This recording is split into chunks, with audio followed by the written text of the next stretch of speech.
ঠিক আছিস? হ্যাঁ। আইনের জন্য কি নিব? আপনার যা ইচ্ছে নিন। আমি আন্দাজে কি নেব? মেয়েদের পছন্দ অপছন্দ সম্পর্কে আমার কোনো মতামত বা ধারণা নেই, তার জন্যই তো তোর মতামত চাইছি। মেঘ আর চোখে আবিরের দিকে তাকিয়ে প্রশ্ন করলো। আপনি আমার মতামত জানতে চাচ্ছেন? বাবা, মতামত জানতে চেয়েও অন্যায় করে ফেললাম নাকি আমি? হ্যাঁ করেছেন, অনেক বড় অন্যায় করেছেন। বাই দ্য ওয়ে, আপনি মেয়েদের পছন্দ অপছন্দ জানেন না, তাহলে আমাকে সুন্দর সুন্দর গিফট দেন কিভাবে? তুই সব কিছু নিজের সঙ্গে তুলনা করছিস কেন বুঝলাম না। তোকে কিছু দিতে গেলেও আমার একেবারের জন্য ভাবতে হয় না। আমি কনফিডেন্টলি বলতে পারি আমার দেওয়া 20 টাকা একটা গোলাপ কিংবা 20,000 টাকা দামের কোনো গিফট, দুটো তোর কাছে সমান গুরুত্বপূর্ণ। বাকিদের ক্ষেত্রে আমি তা পারবো না। মেঘ বিপুল চোখে তাকিয়ে মনে মনে আওড়ালো। এই কনফিডেন্সটা নিয়ে আমায় প্রপোজ করতে পারেন না? আপনি তো জানেন আমি হ্যাঁই বলবো, তাহলে কেন করেন না প্রপোজ? আবির মেঘের গাঢ় কালো পল্লবে চোখ রেখে বলল। এভাবে তাকাস না মেঘ, তছনছ হয়ে যাব। মেঘ সঙ্গে সঙ্গে চোখ নামিয়ে নিল। আবির ভাই নামক অসুখটা ইদানিং মেঘকে আষ্টে পৃষ্ঠে ধরেছে। আবিরের বলা কথা আচরণ সবেতেই অন্যরকম মাধুর্যতা মিশ্রিত। ধীরে ধীরে মেঘও বুঝতে পারছে আবির ভাই তার জীবনে বিশালাকৃতির গাছের ন্যায় ভূমিকা পালন করছে। গাছের শেকড় আর ঢাল পালার মতোই মেঘকে সকল প্রকার অশুভ আঁচল থেকে আগলে রাখছে। আইরিনের জন্য গিফট কিনে যথাসময়ে বাসায় উপস্থিত হয়েছে। ততক্ষণে তানভীরও চলে আসছে। আড্ডা খাওয়া দাওয়া শেষে প্রায় অনেক রাত করে ফুপ্পির বাসা থেকে বেরিয়েছে। ততক্ষণে আকাশ ঘুটঘুটে অন্ধকার হয়ে গেছে। মাঝে মাঝে বিদ্যুৎ চমকাচ্ছে, সাথে মেঘের গর্জন। মেঘ উৎফুল্ল মেজাজে সামনে হাঁটছে। তানভীর বাসা থেকে বেরিয়ে তপ্ত স্বরে বলল। ভাইয়া, অনেক রাত হয়ে গেছে, তুমি বরং বনুকে নিয়ে বাইক দিয়ে চলে যাও। বাসা থেকে অনুমতি নিয়ে প্রথমবারের মতো ওকে নিয়ে রাতের বেলা বেরিয়েছি। এত তাড়াতাড়ি বাসায় চলে গেলে কিভাবে হবে? তাছাড়া আব্বু আমায় বাইক চালানোর অনুমতি দেয়নি। হাজার হোক আমি আব্বুর বাধ্য সন্তান, আব্বু অনুমতি ব্যতীত বাইক চালাতে পারবো না। দিনের অবস্থা ভালো না, কিছুক্ষণের মধ্যে বৃষ্টি নামবে, তারপর ভেজে যেতে হবে। ভিজলাম, সমস্যা কি? জ্বর হলে না হয় দুজনেরই হবে। তানভীর রাগী স্বরে বলল। একবার জ্বরে ভোগে শিক্ষা হয়নি তোমাদের? আবির নাক কুচকে বলল। তখন কি একসাথে ভিজলাম নাকি? তাছাড়া মাঝে মাঝে বৃষ্টি বিলাস করা ভালো, এতে ভালোবাসা বাড়ে, বুঝেছিস? হ্যাঁ, তোমার প্রেম বিষয়ক কাজগুবি লজিক খুব ভালোভাবে বুঝতে পেরেছে। আবির এগিয়ে যেতে যেতে বলল। তুই কিন্তু একা বাসায় যাইস না। তানভীর চিবিয়ে চিবিয়ে বলল। হ্যাঁ হ্যাঁ, তোমাদের জন্য আমি এখন গাছতলা বসে থাকি আর শুধু শুধু বৃষ্টিতে ভিজে। আবির ঘাড় ঘুরিয়ে মুচকি হেসে বলল। তুইও তোর, বোনও তোর, তাই দায়িত্বটাও তোরই। আবির হাসতে হাসতে সামনে চলে গেছে। তানভীর না চাইতেই মৃদু হাসলো। আবিরের যখন যা ইচ্ছে হয় তাই করে, এটা তানভীর এর থেকে আর কেউই ভালো জানে না। আবিরের সব পাগলামির একমাত্র সাক্ষী তানভীর। আবিরের বৃষ্টিতে ভিজতে ইচ্ছে হচ্ছে মানে এখন তাকে ভিজতেই হবে। তানভীর বাইক স্টার্ট দিয়ে ওদের পাশ কাটিয়ে যেতে যেতে আবারও বলল। তাড়াতাড়ি চলে এসো। মেঘ আশেপাশে তাকাচ্ছে আর গুটি গুটি পায়ে হাঁটছে। কিছুক্ষণ রাস্তাটা ভালোভাবে পর্যবেক্ষণ করে হঠাৎ প্রশ্ন করলো। রাস্তা দিয়ে গাড়ি নিয়ে ঢোকাই যেত, তাহলে আনেননি কেন গাড়ি? কেন আনিনি তার উত্তর এখন তোকে দিতে পারবো না, সময় হলে নিজেই বুঝতে পারবি। মেঘ বলার মতো কথা খুঁজে পাচ্ছে না বলে চুপচাপ হাঁটছে। আবিরও নিশ্চুপ হাঁটছে। কোলাহল শূন্য নির্জন পথ। রাস্তায় গুটি কয়েক বাইক আপন গতিতে ছুটছে। ফুপ্পিদের বাসার গলি থেকে বেরিয়ে অনেকটা এগিয়ে মেঘ হঠাৎই আকুল কণ্ঠে শুধালো। আমরা বাসায় যাব কিভাবে? বাসায় না গেলে হবে না? মেঘ অবিশ্বাস্য দৃষ্টিতে আবিরের দিকে চেয়ে আছে। এমনিতেই অনেক রাত হয়ে গেছে, কোথাও তাড়াতাড়ি বাসায় যাওয়ার ব্যবস্থা করবেন তা না, উল্টো মজা করছেন। ধীরে ধীরে বৃষ্টি পড়তে শুরু হয়েছে। মেঘের গর্জনের শব্দ আর বৃষ্টির বড় বড় ফোঁটা দেখে মেঘ ভেতরে ভেতরে ভয় পাচ্ছে। দিনের বেলা বৃষ্টি তার খুব বেশি পছন্দ হলেও রাতের বেলা বিদ্যুৎ চমকালে মেঘের কলিজা শুকিয়ে যায়। আতঙ্কে মেঘের হাঁটার গতি কমে গেছে। বারবার আকাশের পানে তাকাচ্ছে আর আস্তে আস্তে হাঁটছে। আবির বেশ কিছুক্ষণ যাবৎ মেঘের হাবভাব পর্যবেক্ষণ করে শুধালো। কোনো সমস্যা? মেঘ কাঁদো কাঁদো মুখ করে বলল। আপনি গাড়িটা নিয়ে আসেননি কেন? আমার ভয় লাগতেছে, রাস্তায় একটা রিক্সাও নেই, এখন কিভাবে বাসায় যাব? আবিরের নির্লিপ্ত জবাব এলো। আমি ভেবেছিলাম তুই অনেক সাহসী মেয়ে। মেঘ ঠান্ডা কণ্ঠে বলল। আমি দিনের বেলা সাহসী, কিন্তু রাতের বেলা ভীষণ ভীতু। আবির শান্ত চোখে চেয়ে মনে মনে কিছু একটা ভেবে মৃদু হাসলো। মেঘের সেদিকে মনোযোগ নেই। একবার বিদ্যুৎ চমকাচ্ছে আর মেঘের গা কেঁপে উঠছে। আবির উদাসীন কণ্ঠে শুধালো। আমি কাছে থাকা সত্ত্বেও তুই এত ভয় পাচ্ছিস? তাহলে আমি থেকে কি লাভ হলো? মেঘ নিশ্চুপ। ফুটপাত দিয়ে হাঁটছে দুজন, কারো মুখে কোনো শব্দ নেই। আবির কিছু বলতে চেয়েও বারবার ঢোক গিলে কথা গিলছে। বৃষ্টিস্নাত পথে প্রেয়সীর হাতে হাত রেখে বুকের বাম প্রকোষ্ঠে লুকায়িত কথাগুলো বলার সুপ্ত ইচ্ছে আবিরের মনে ঘুরপাক খাচ্ছে। কিন্তু অদ্ভুত এক দেয়াল বারবার আটকে দিচ্ছে আবিরকে। পরিবার নামক বেড়াজালে আবির আবদ্ধ হয়ে আছে। মেঘ আবিরকে ভালোবাসে, অনেক বেশি ভালোবাসে, কিন্তু আবিরকে পাওয়ার জন্য আদৌ কি মেঘ পরিবারের সামনে দাঁড়াতে পারবে? যেখানে আবির নিজেই বাড়ির সবার মুখোমুখি হওয়ার জন্য নিজেকে যোগ্য ভাবতে পারছে না, সেখানে মেঘ তো কিছুই না। ক্ষণে ক্ষণে বৃষ্টি বাড়ছে, সেই সাথে বিদ্যুৎ চমকানোর মাত্রাও বেড়েছে। দুজনেই কাক ভেজা হয়ে গেছে। আবিরের পরনে নেভি ব্লু রঙের শার্টটা ভিজে গায়ের সঙ্গে একেবারে লেপ্টে গেছে। ফোন আর ওয়ালেটটা ফুপ্পির বাসা থেকে পলিথিনে পেঁচিয়ে নিয়ে আসছিল। মেঘ আজ থ্রি পিস পরেছিল, চুলে খোপা করে মাথায় ওড়না দিয়েছিল, কিন্তু বৃষ্টিতে ভিজে নাজেহাল অবস্থা হয়ে গেছে। সরু রাস্তায় বড় বড় কদম ফেলায় আবির মেঘের থেকে কিছুটা এগিয়ে গেছে। প্রবল বৃষ্টিতে মেঘ হাঁটতেই পাচ্ছে না। আবির সামনে থেকে মেঘের দিকে তাকালে মেঘ তেজপূর্ণ কণ্ঠে বলে উঠল, আপনি আমায় ফেলে চলে যাচ্ছেন কেন? দেখছেন না আমি ভয় পাচ্ছি। আবিরের পদযুগল থমকে গেছে। এক পলক সামনে তাকালো, পুনরায় আর চোখে চেয়ে গুরুগম্ভীর কণ্ঠে বলে উঠল। কোলে নিতে হবে? মেঘ শশব্যস্ত হয়ে আবিরের দিকে তাকালো। সহসা মনে পড়ে গেছে আবিরের সঙ্গে কোনো এক বিকেলে বৃষ্টিতে ভেজার ঘটনা। সেদিন হোঁচট খাওয়ার পর আবিরের কোলে তোলার ঘটনা মনে পড়তে মেঘ থতমত খেয়ে বলল, না না না, আপনি শুধু আমার কাছাকাছি থাকুন। আবির নিজের হাত বাড়ালো। মেঘ এক হাতে আবিরের হাতটা ধরার চেষ্টা করলো, কিন্তু মেঘের ছোট্ট হাত আবিরের মোটা হাতকে ঠিকমতো ধরতে না পেরে সহসা দু হাতে আবিরের বাহু চেপে ধরেছে।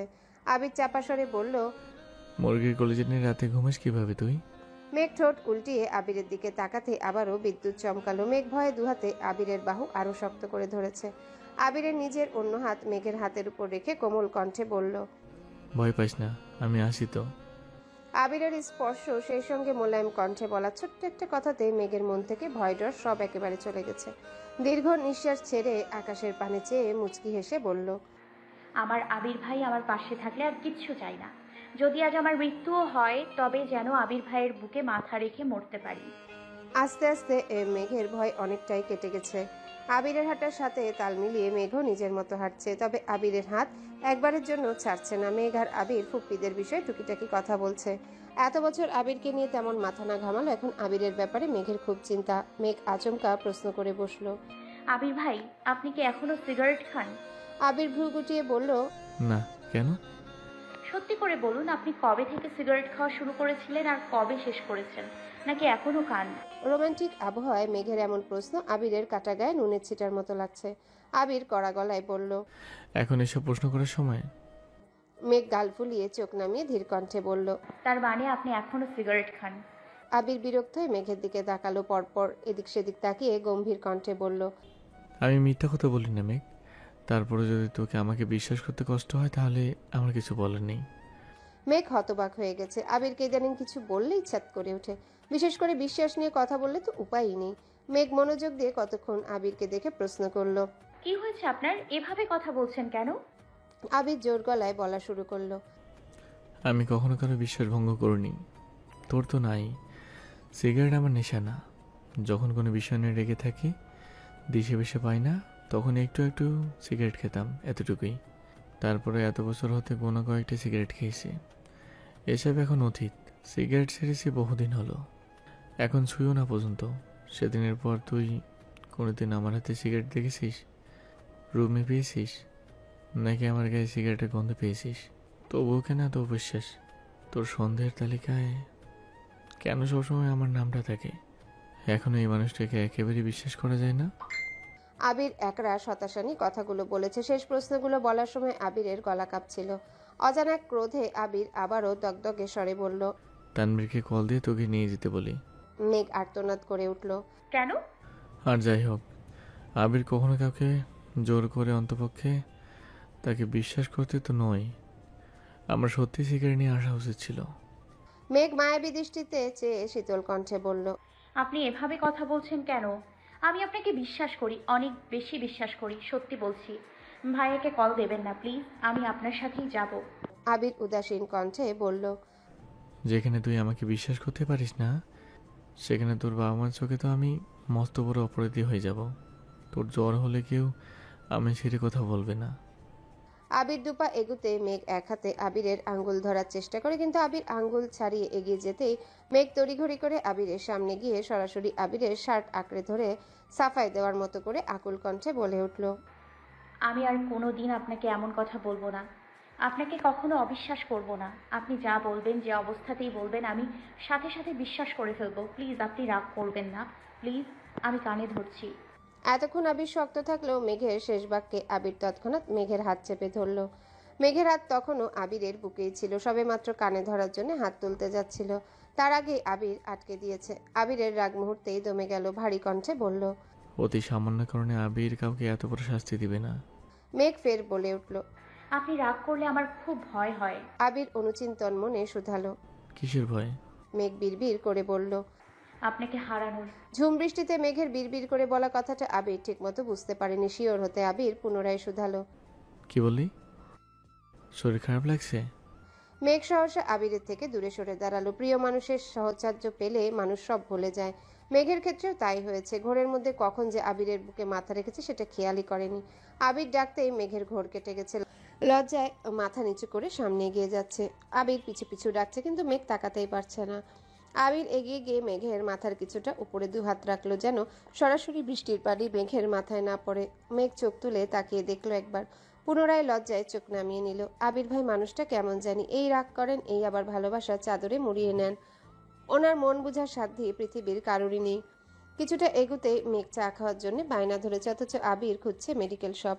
নিজের ইচ্ছেকে প্রাধান্য দিতে গিয়ে অসময়ে মেঘকে নিয়ে বৃষ্টিতে ভিজে এখন নিজেই টেনশন করছে। মেঘের সেদিকে খেয়াল নেই, সে নিজের মতো ঘুরছে আর চায়ের দোকান খুঁজছে। জীবনে প্রথমবার গভীর রাতে বৃষ্টিতে ভিজছে। মেঘের মন এমনিতেই খুব উতলা হয়েছে, তার উপর সাথে আবির ভাই। বাসার সব চিন্তা ভুলে বৃষ্টি উপভোগ করছে আর আবিরের সঙ্গে খুনসুটিতে মেতে আছে। অবশেষে একটা চায়ের দোকানে মেঘকে বসিয়ে আবির পকেট থেকে ফোন আর ওয়ালেট বের করেছে। উপরে টিনের চালে টুপটাপ বৃষ্টির ফোঁটা পড়ছে। মেঘ আপন মনে বসা থেকে সেই চালের দিকে চেয়ে আছে।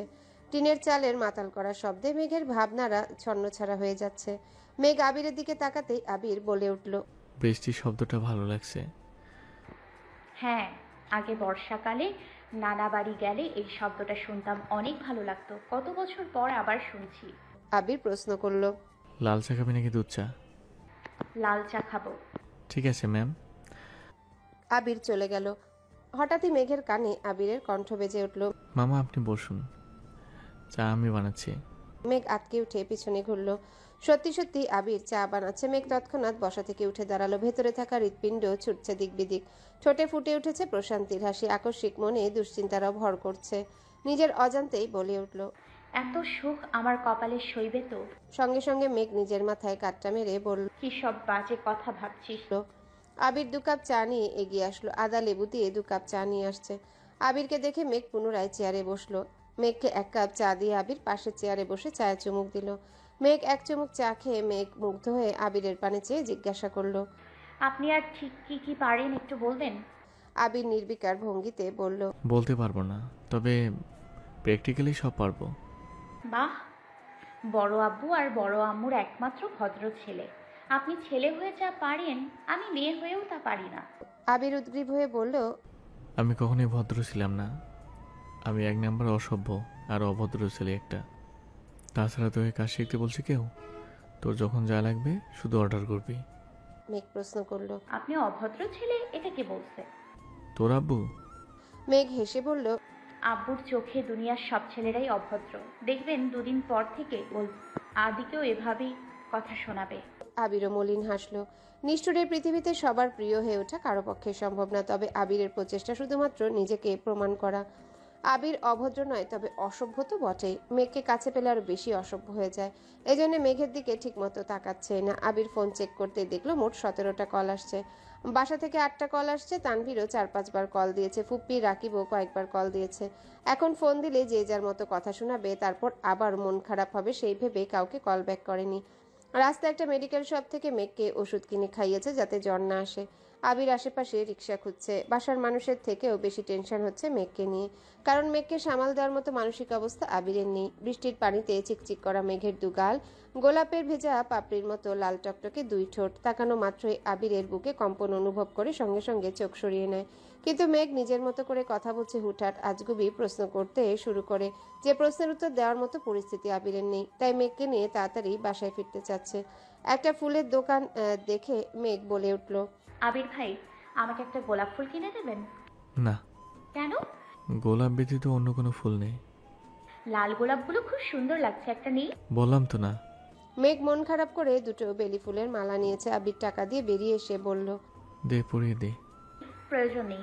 কেন? কারণ এগুলো মিমের জন্য নিয়েছি। ওয়েট, আরও কয়েকটা নিতে আসছি। লাগবে না, আমার জন্য আনলে লাল গোলাপ নিয়ে আসুন। আবির গম্ভীর কণ্ঠে বলল। চল সামনে যা, সামনে হতে রিক্সা পাবো। মেঘ উষ্ণ স্বরে বলল, তবুও গোলাপ দেবেন না? না।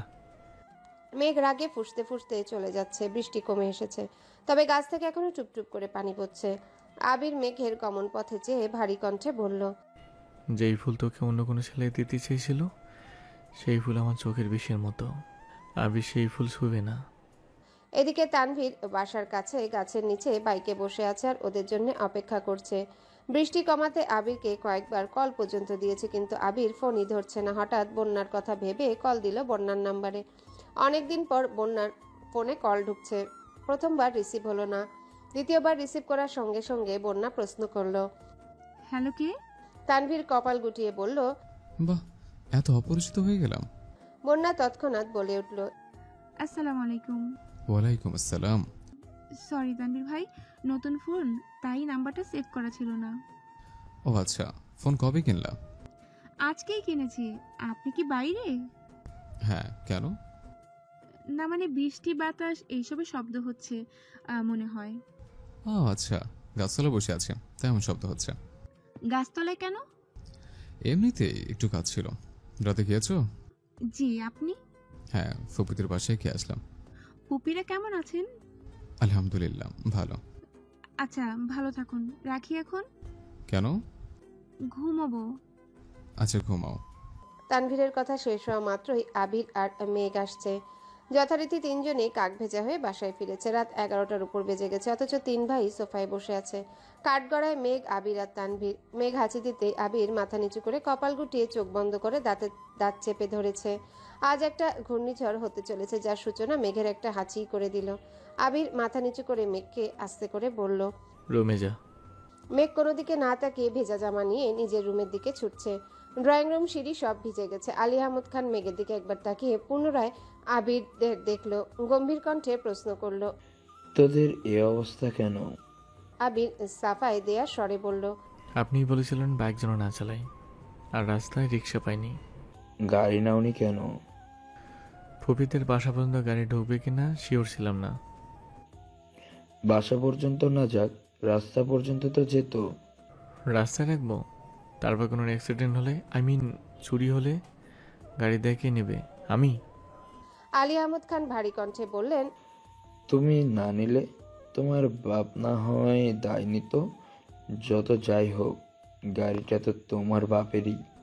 আবির মৃদু হেসে বলল, আমার জন্য কাউকে দায় নিতে হবে না, আর আমি অযথা কোনো দায় নিতে চাই না। মোজাম্মেল খান এবার চেঁচিয়ে উঠলেন, তোমাদের ঘাড়তারামির জন্য আমার মেয়েটাকে কেন ভিজিয়েছ? ওর কিছু হলে? আবির রাশভারী কণ্ঠে বলল, আপনার মেয়ের কিছু না হলেই তো হলো। এত রাতে এখানে কথা বাড়ালে ঝামেলা হবে ভেবে মোজাম্মেল খান হুঙ্কার দিয়ে সোফা ছেড়ে উঠে চলে গেছেন। ইকবাল খানও নিজের রুমে চলে গেছেন। আলী আহমদ খান কাজের মহিলাকে ডেকে ফ্লোর মুছার কথা বলে নিজেও ভেতরে চলে গেছেন।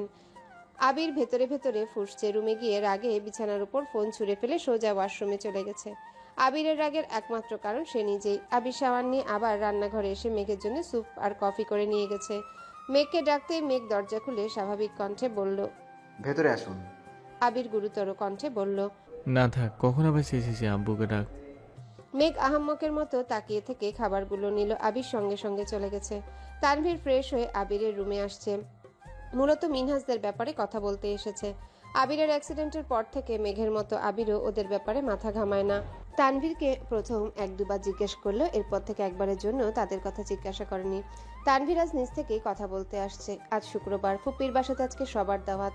নামাজ পড়ে সবাই রওনা দিয়েছে। আবির, তানভীররা মেঘ, মিম, আদি ইকবাল খানের গাড়িতে যাচ্ছে, বাকিরা আলী আহমদ খানের গাড়িতে। আরিফ আর আসিফ দুজনাই গলির মোড় থেকে ওনাদের এগিয়ে নিয়ে গেছে। মিম আরিফদের দেখে বড় করে ভেঙচি কাটলো। আত্মীয়তার সম্পর্কের খাতিরে আরিফ মৃদুভাবে হাসলো। মেঘ মিমকে সারাদিন সামলে রেখেছে যেন কোনোভাবে কোনো অঘটন না ঘটায়। খাওয়া দাওয়া পর্ব শেষ করে বিকেলের দিকে বাসার উদ্দেশ্যে রওনা দিয়েছে। আগামী পরশু থেকে রমজান শুরু, তাই ফুপ্পির জোরাজোরিতে আজকেই সবাইকে আসতে হলো। ফুপ্পির সাথে সবারই খুব ফর্মাল সম্পর্ক। আবিররা ফুপ্পিকে যতটা আপন করে নিয়েছে, বড়রা ঠিক ততটা পারছে না। মাঝরাতে হঠাৎই আবিরের ফোনে কল বাজছে। আবির ঘুমের ঘোরে প্রথমে কেটে দিয়েছে, খানিকক্ষণ বাদে আবারও ফোনে কল বাজছে। আবির কল রিসিভ করে অর্ধ ঘুমন্ত অবস্থায় জিজ্ঞাসা করলো, কে? পেতনি। হ্যালো বন্ধুরা, পরবর্তী পার্ট খুব তাড়াতাড়ি আসবে, তো সবাই অপেক্ষায় থাকো। আর চ্যানেলটি যারা এখনো সাবস্ক্রাইব করোনি তারা পরবর্তী পার্ট দেখার জন্য চ্যানেলটি সাবস্ক্রাইব করে রেখো। ধন্যবাদ সবাইকে, আমাদের সাথেই থেকো।